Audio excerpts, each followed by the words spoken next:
Assalamualaikum warahmatullahi wabarakatuh. Kami dari kelompok 7 di sini akan menjelaskan tentang beberapa tahapan rekrutmen serta seleksi yang diterapkan di PT kami, yaitu PT Gangsal Dermawan. Sebelumnya, di kelompok kami ada Mita Rahmanabila dengan NIM 213200026, saya Rima Iza dengan NIM 213200027, Naswa Putri Aulia dengan NIM 213200028, Salsanada dengan NIM 213200121, dan Setia Darmawan dengan NIM 213200124.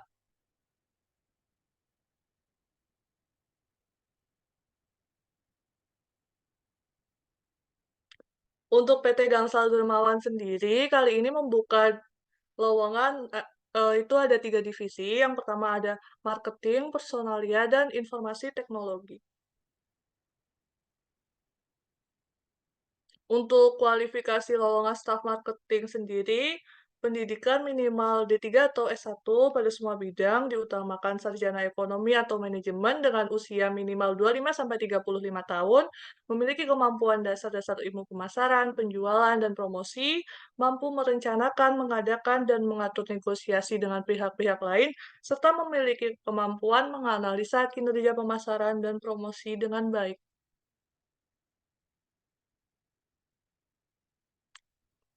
Untuk selanjutnya, kualifikasi lowongan pada staf personalia itu terbuka untuk laki-laki maupun perempuan dengan minimal pendidikan S1 psikologi ataupun MSDM, usia minimal 23-35 tahun, memiliki kemampuan dalam dasar-dasar ilmu pemasaran, penjualan, dan promosi, mampu dalam merencanakan, mengadakan, dan mengatur negosiasi dengan pihak-pihak lain, serta memiliki kemampuan menganalisa kinerja pemasaran dan promosi dengan baik.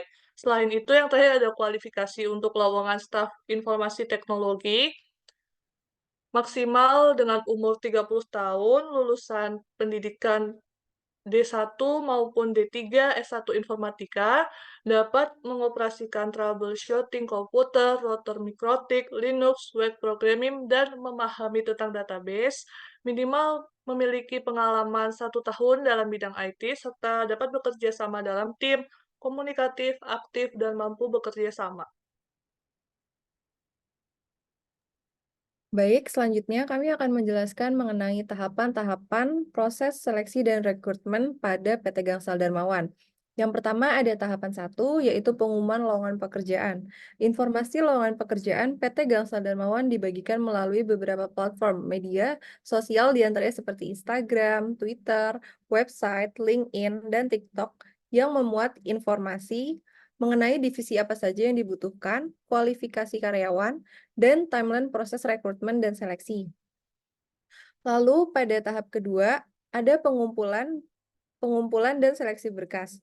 Pengumpulan dan seleksi berkas lamaran kerja seluruh persyaratan pendaftaran dapat dikirimkan melalui email pt.gangsaldermawan@gmail.com atau website www.gangsaldermawan.com atau bisa juga datang langsung ke kantor. Saat pengumpulan dan seleksi berkas, karyawan biasanya dilakukan beberapa hal. Yang pertama, pengumpulan berkas yang memuat CV, data diri, ataupun sertifikat lain yang mendukung. Terus yang kedua, pihak kami HRD akan melakukan penyortiran bekas, pemeriksaan referensi, dan bagi kandidat yang terpilih akan melakukan panggilan wawancara dan mengikuti tahapan-tahapan selanjutnya. Baik, selanjutnya ada tahapan 3 yaitu wawancara awal. Para kandidat yang lolos pada tahap seleksi berkas, selanjutnya akan melakukan tahapan ketiga, yaitu wawancara awal. Pada tahap ini, kandidat akan diberikan pertanyaan seputar pengalaman, pencapaian, dan keterampilan, serta pemahaman tentang posisi yang dilamar. Pertanyaan tersebut tentunya sebagai evaluasi kami untuk memilih kesesuaian kandidat dan posisi yang dilamar.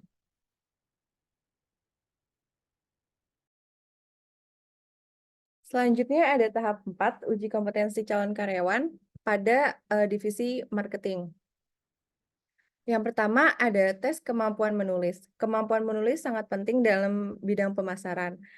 HR dapat memberikan tes yang mengevaluasi keterampilan calon karyawan dalam menciptakan konten yang menarik, mengikuti struktur penulisan yang baik, dan menghasilkan materi yang sesuai dengan audiens target. Lalu yang kedua, ada tes presentasi. Kemampuan presentasi merupakan kompetensi krusial bagi calon karyawan pemasaran. HR bisa memberikan hasil presentasi untuk menilai kemampuan calon karyawan dalam menyampaikan ide secara jelas dan persuasif, serta kemampuan mereka untuk beradaptasi dengan berbagai situasi. Dan yang terakhir, tes analisis. Kemampuan analisis sangat penting di bidang pemasaran. HR dapat memberikan tes yang menilai kemampuan calon karyawan dalam menganalisis data dan membuat keputusan yang tepat berdasarkan hasil analisis tersebut.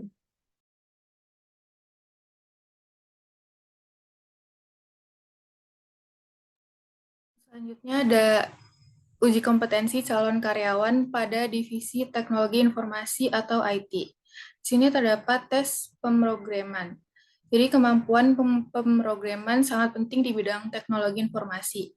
HR dapat memberikan tes pemrograman untuk menguji keterampilan calon karyawan dalam menulis kode yang efisien dan efektif, serta kemampuan mereka untuk memecahkan masalah dengan logika pemrograman yang baik. Selanjutnya,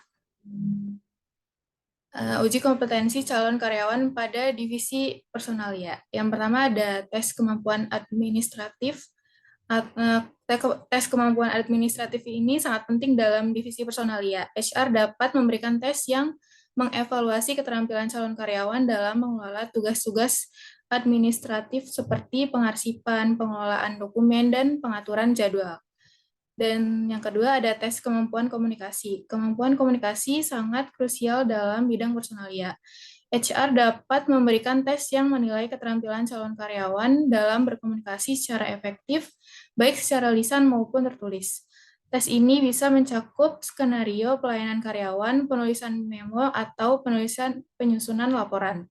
Yang ketiga ada tes interpersonal. Kemampuan interpersonal sangat penting untuk menangani isu-isu karyawan dan bekerja dalam tim. HR dapat memberikan tes yang menguji kemampuan calon karyawan dalam berinteraksi dengan orang lain, memahami dinamika tim, dan menangani konflik dengan baik.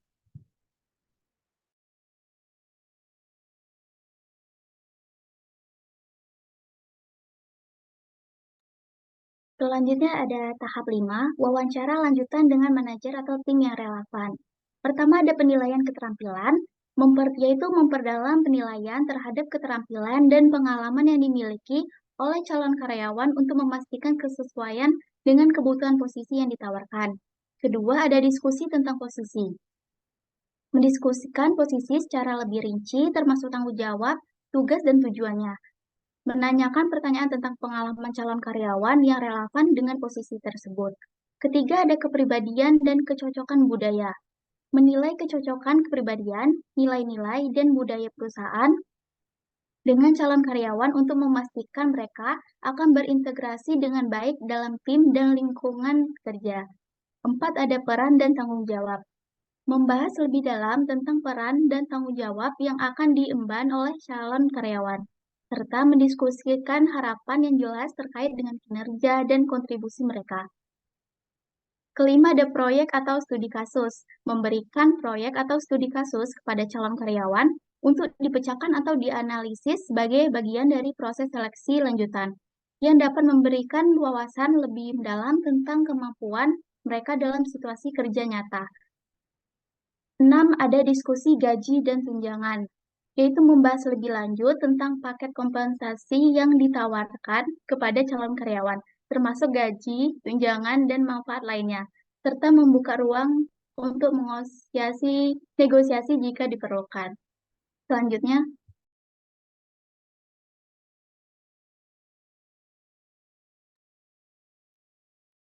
Baik, yang keenam yaitu penawaran pekerjaan atau job offer. Di sini kami dari PT Gangsal Dermawan untuk melakukan penawaran pekerjaan bisa dengan cara-cara seperti ini. Yang pertama yaitu memilih kandidat dengan talenta yang dibutuhkan dalam divisi yang tepat. Kedua, kami akan menghubungi kandidat bisa via telepon atau juga bisa via WhatsApp juga.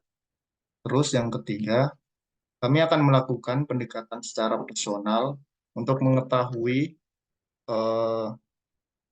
mengetahui kandidat ini cocok untuk bekerja di perusahaan kami dan agar dia bisa bisa dan mau bergabung dengan perusahaan kami. Terus yang keempat, kami akan menginformasikan mengenai posisi, detail pekerjaan, dan tunjangan untuk menarik minat dari kandidat yang sudah kami tentukan. Kemudian yang kelima, kami akan mengirimkan surat penawaran kerja menggunakan email kepada kandidat dan menunggu kandidat akan menerima tawaran kami untuk bekerja bersama kami di PT Gangsal Darmawan. Selanjutnya, yaitu tahap yang ketujuh, orientasi dan integrasi karyawan baru.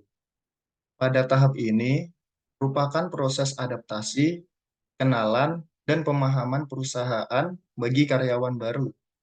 Karyawan akan dijelaskan tentang kapan PT Gangsal Darmawan dibentuk, struktur organisasinya, pembagian divisi-divisinya, informasi fasilitas yang akan diberikan, dan tunjangan-tunjangan bagi karyawan yang akan bergabung.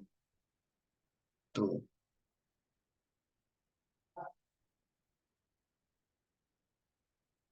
Baik, cukup sekian presentasi dari kelompok kami, kelompok 7. Jika ada salah kata ataupun kurang menyampaikan, mohon maaf. Billahi taufiq wal hidayah. Wassalamualaikum warahmatullahi wabarakatuh.